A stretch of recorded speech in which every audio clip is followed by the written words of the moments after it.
अगली खबर दुर्ग से, जहां धर्मांतरण के आरोप पर जमकर बवाल हुआ है। एक घर में प्रार्थना सभा आयोजन करने का आरोप लगा है। हिंदूवादी संगठनों ने यह आरोप लगाया है। हिंदू लोगों को बुलाकर धर्मांतरण करने के आरोप लगे हैं और पुलिस ने मौके पर पहुंचकर लोगों से बातचीत की है। वहाँ जो महिला है, साहू महिला धर्मांतरण करवा रही थी, वो लगभग 4 साल से धर्मांतरण करवा रही थी। वहाँ पर जो हम लोगों को बस्ती के द्वारा सूचना दिया जा रहा था, पहले वो सामने में घर था, फिर पीछे गई, वहाँ ज्यादा लोगों को बुलाना चालू कर दी थी। बाहर से लोग, महिलाएं आती थी, जैसे कि सभी जहाँ भी धर्मांतरण होता है वो महिलाएं ज्यादा आती है, आप लोगों को पता है। उसमें से साहू समाज की महिलाएं ज्यादा थी, तो हमने साहू समाज वालों को बुलाया। साहू समाज वाले लोग बात किए, साहू समाज वाले ही इस बार कार्रवाई करवा रहे हैं और मोहल्ले के जितनी महिलाएं और भाई लोग थे वो सब लोग मिल के उनके लिए कार्रवाई करवाए हैं। बजरंग दल इस बार पीछे से खड़ा होके सिर्फ उनका सपोर्ट किया है। अभी इसके जानकारी मिली है कि किंतु अभी तक पुष्टि नहीं हो पाया है इसका, अभी जानकारी लेकर आपको बता दूंगा। ज्यादा जानकारी के साथ हमारे सहयोगी चंद्रकांत हमारे साथ जुड़ गए, सीधा उनका रुख करेंगे। चंद्रकांत, क्या है ये पूरा मामला और इस पूरे मामले में कार्रवाई क्या कुछ की जा रही है? जी ऋतु जी, देखिए सुबह सुबह हिंदू संगठन के जो लोग हैं उन्हें सूचना मिली कि नेवई थाना क्षेत्र के मरोदा बस्ती में घर में धर्मांतरण हो रहा है, यानी कि वहाँ पे प्रार्थना सभा हो रहा है। वहाँ पे काफी ज्यादा मोहल्लेवासी घर को घेर रखे थे और वहाँ घर में तकरीबन 35 से 40 लोग थे, मौके पर थे, और वो जो ईसाई धर्म के अनुसार उन लोग प्रार्थना कर रहे थे। इसी बीच वहाँ पे पुलिस प्रशासन भी पहुंची, जमकर वहाँ पर नारेबाजी हुआ और धर्मांतरण बंद करो, तमाम तरह के नारे लगे। कहीं ना कहीं जो कथित धर्मांतरण के आरोप है वो लगना शुरू हो गया था, जैसा कि रविवार को अक्सर ये देखा जाता है।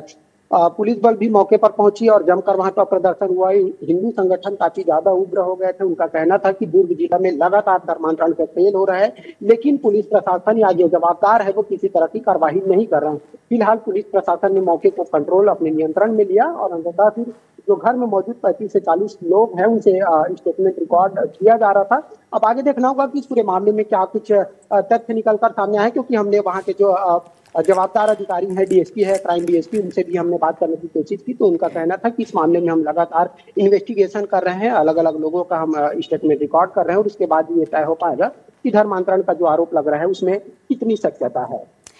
चंद्रकांत, देखिए ये उस वक्त की तस्वीरें हम देख रहे हैं जब नारेबाजी हुई, हंगामा देखने को मिला। हाल फिलहाल की बात की जाए तो क्या मौके पर स्थिति नियंत्रित है या फिर हालातों को देखते हुए पुलिस बल अभी भी तैनात है? हाँ बिल्कुल, ये तो है, क्योंकि काफी संख्या में लोग, कम से कम 50 से 60 की संख्या में हिंदू संगठन के लोग पहुंचे हुए थे। बड़ी संख्या में पुलिस बल भी तैनात किया गया था। तो मामला सेंसिटिव तो निश्चित तौर पर हो ही गया था और अभी भी वहाँ तकरीबन 4 से 5 पुलिस के जवान हैं जो 24/7 अभी कुछ दिनों तक ड्यूटी करेंगे, क्योंकि वहाँ के एक पर्टिकुलर, जैसा कि आप बोर्ड में भी तस्वीर में देख रहे होंगे कि साहू समाज के ऊपर एक आरोप लगा है कि वहाँ के जो एक व्यक्ति है वो वहाँ पे 4 से 5 वर्षों से धर्मांतरण करवा रहे हैं। अब देखना होगा कि ये जो कथित धर्मांतरण का आरोप है इसमें कितनी सत्यता है। बिल्कुल, तो आरोप लगा है, अब जांच इसकी की जाएगी, उसके बाद आगे की कार्रवाई होगी। नजरें बना रखिएगा चंद्रकांत। फिलहाल बहुत बहुत शुक्रिया आपका तमाम जानकारी के लिए। बढ़ेंगे आगे, छतरपुर से बड़ी खबर, जो हत्या के मामले में दोषी को उम्र कैद की सजा। जी हां, सरकारी कर्मचारी की चाकू मारकर हत्या की गई थी और साल 2022 में पुरानी रंजिश के चलते ये हत्या की गई थी। आरोपी को कोर्ट ने SC/ST एक्ट के तहत सजा दी है और विशेष न्यायालय ने दोषी को सजा सुनाई है। तो छतरपुर का है ये पूरा मामला, जो हत्या के मामले में उम्र कैद की सजा सुनाई गई है और सरकारी कर्मचारी की चाकू मारकर हत्या कर दी गई थी। तो बता दें कि 2022 में पुरानी रंजिश के चलते इस घटना को अंजाम दिया गया था और आरोपी को कोर्ट ने SC/ST एक्ट के तहत ये सजा सुनाई है। तो विशेष न्यायालय ने ये सजा सुनाई है।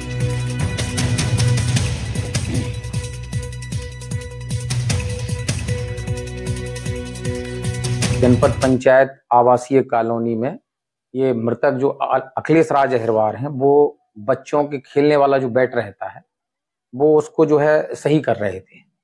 तभी जो है अभियुक्त जो है ये आए और वहां पे उनको जो है गाली गलौज करने लगे और जाति सूचक शब्दों से और माँ बहन की गालियां देने लगे और बोले कि ये भल्ला जो है वो मुझे मारने के लिए तुम वो कर रहे हो, सही कर रहे हो। तो उसने मना किया कि भाई नहीं, ऐसा नहीं है, और गाली गलौज देने से भी मना कर दिया। इसी बात पे जो है अभियुक्त ने उनको जो है पेट में चाकू मार दी। पत्नी जो है बचाने के लिए आई तो पत्नी को भी जो है उंगली में, हाथों की उंगलियों में जो है चोट आई। उसके बाद वो चिल्लाई तो आसपास के लोग आए और उन्होंने जो है बचाया और घायल अवस्था में उसको जो है सामुदायिक स्वास्थ्य केंद्र बिजावर ले गए। बड़ी खबर भोपाल से, जहां पर बदमाशों का आतंक सामने आया है। ग्रीन पार्क कॉलोनी में बदमाशों ने तोड़फोड़ की है। बदमाशों ने कई कारों के शीशे तोड़े हैं। पुलिस ने 2 लोगों को हिरासत में लिया है और अन्य आरोपियों की तलाश में पुलिस जुटी हुई है। तो बड़ी खबर भोपाल से आप तक पहुंचा रहे हैं।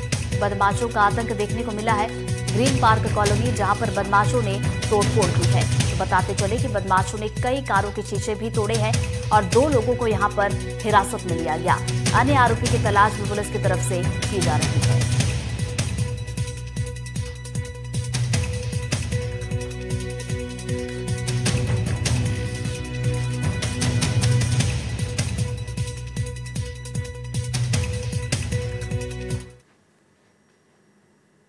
अगली खबर सागर से, जहां टोल प्लाजा के पास गौरक्षक पर हमला हुआ है। गौरक्षक आशीष दुबे पर फायरिंग हुई है और गोली लगने से आशीष दुबे घायल हो गए हैं। गोली मारकर अज्ञात हमलावर मौके से फरार हुए। सानौधा थाना क्षेत्र के टोल प्लाजा के पास ये वारदात हुई है। गौरक्षक को बुंदेलखंड मेडिकल कॉलेज में एडमिट करवाया गया है। तो ये बड़ी खबर सागर से आप तक पहुंचा रहे हैं। टोल प्लाजा के पास गौरक्षक पर हमला हुआ है और बता दें कि गौरक्षक का नाम आशीष दुबे है, जिन पर फायरिंग की गई है। तो गोली लगने की वजह से आशीष दुबे घायल भी हुए हैं और गोली मारकर अज्ञात हमलावर मौके से फरार हो गया है। तो सानौदा थाना क्षेत्र के टोल प्लाजा के पास ये पूरी वारदात हुई है और घायल गौरक्षक को बुंदेलखंड मेडिकल कॉलेज ले जाया गया, जहां पर इलाज जारी है। गाय से गाड़ी आ रही थी, तो वहाँ पहुँचे थे करने के लिए। वहाँ पे मुझे करके गए थे, जिन्होंने सब भैया फ्री फायर करते थे। राजन दुबे और तस्करों से मिले हुए हैं, क्योंकि उन्होंने मुझे 2 बार बोला कि गाड़ी है मत रोका करो आप। तो हमने उनसे बोला क्यों नहीं रोका करो, रोकेंगे हम। जिसमें आज वो आए फॉर्चूनर से MP07 की गाड़ी से और आते ही उनने डायरेक्ट गोली मार दी, जिसमें मेरे पेट में लगी गोली। टीकमगढ़ से खबर, जहां ज्वेलरी शॉप में चोरी में जांच जारी है और डॉग स्क्वाड के साथ पुलिस जांच पड़ताल कर रही है। करीब 50 लाख के ज्वेलरी की चोरी हुई और फिंगरप्रिंट टीम सहित तमाम टीमें इस पूरे मामले की तफ्तीश कर रही हैं। सीसीटीवी के आधार पर भी पुलिस जांच पड़ताल इस मामले की कर रही है। तो टीकमगढ़ का है ये पूरा मामला, ज्वेलरी शॉप जहां पर चोरी हुई थी और इस पूरे मामले की जांच अब जारी है। इधर यूपी के बागपत से एक हैरान कर देने वाला मामला सामने आया है। बागपत जेल में सेटिंग खेल का खुलासा हुआ है। जेल में तैनात डॉक्टर पर गंभीर आरोप लगे हैं, जिससे जेल सुरक्षा पर भी सवालिया निशान खड़े हुए हैं।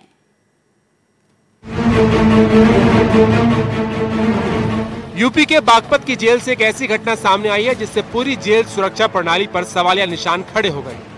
यहाँ मौजूद एक डॉक्टर पर आरोप लगे हैं कि वो काफी समय से कुख्यात कैदियों की मदद करता रहा।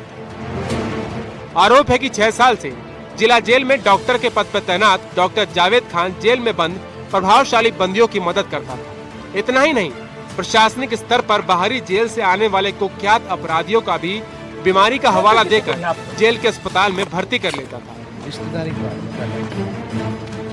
पूरे मामले की शिकायत जेल अधीक्षक ने सीएमओ को की और सीएमओ ने बात उच्च अधिकारियों तक पहुंचाई। डॉक्टर जावेद खान को हटाने की भी मांग की गई। पत्र में लिखा गया कि डॉक्टर द्वारा प्रभावशाली बंदियों और बाहरी जेल से आने वाले अपराधियों की मदद की जाती थी। जेल अधीक्षक ने बताया कि डॉक्टर जावेद खान 6 साल से जेल अस्पताल में तैनात थे, जिनकी कार्य प्रणाली ठीक नहीं थी। कई बार कहने के बावजूद भी सुधार नहीं हुआ, जिसके बाद सीएमओ से डॉक्टर हटाने के लिए लेटर लिखा। देखिए, डॉक्टर जावेद खान यहाँ पर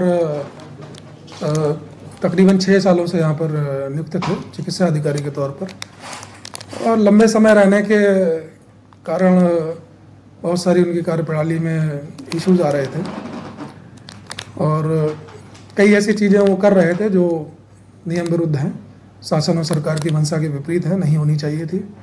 डॉक्टर जावेद पर कई गंभीर आरोप लगे हैं। 6 साल से डॉक्टर जावेद जेल में नियुक्त थे, प्रभावशाली बंदियों की मदद की, बाहर से कुख्यात बंदियों की मदद करना, बीमारी के नाम पर उन्हें भर्ती कराना, दूसरे जेल से आने वाले अपराधियों की मदद कई बार उन्हें चेतावनी दी गई। उनको कई बार मौखिक रूप से समझाया भी गया, बताया भी गया, परंतु उनकी कार्यप्रणाली में सुधार नहीं हो रहा था। और इसके कारण फिर जो है कि मेरे द्वारा फिर सीएमओ साहब से रिक्वेस्ट किया गया कि इनको जो है चेंज करके किसी और को यहाँ पर नियुक्त कर दिया जाए। जेल में डॉक्टर के पद पर तैनात डॉक्टर जावेद पर गंभीर आरोप है। गंभीर आरोप ये कि डॉक्टर जावेद कैदियों से मिलकर उन्हें बीमार ना होते हुए भी बीमार बताते थे और जेल के अस्पताल में भर्ती कर लेते थे। इससे कैदियों को जेल की बैरक में रहने से मुक्ति मिल जाती थी और वो आराम से जेल के अस्पताल में कई दिन बिताते थे। और इसकी शिकायत किसी और ने नहीं बल्कि खुद जेल अधीक्षक की तरफ से की गई। वहीं जेल अस्पताल में तैनात डॉक्टर जावेद ने अपने ऊपर लगे आरोपों को गलत बताया। उन्होंने कहा है कि मैं 6 साल से ड्यूटी कर रहा हूं और मेरा रिकॉर्ड निकाल सकते हैं।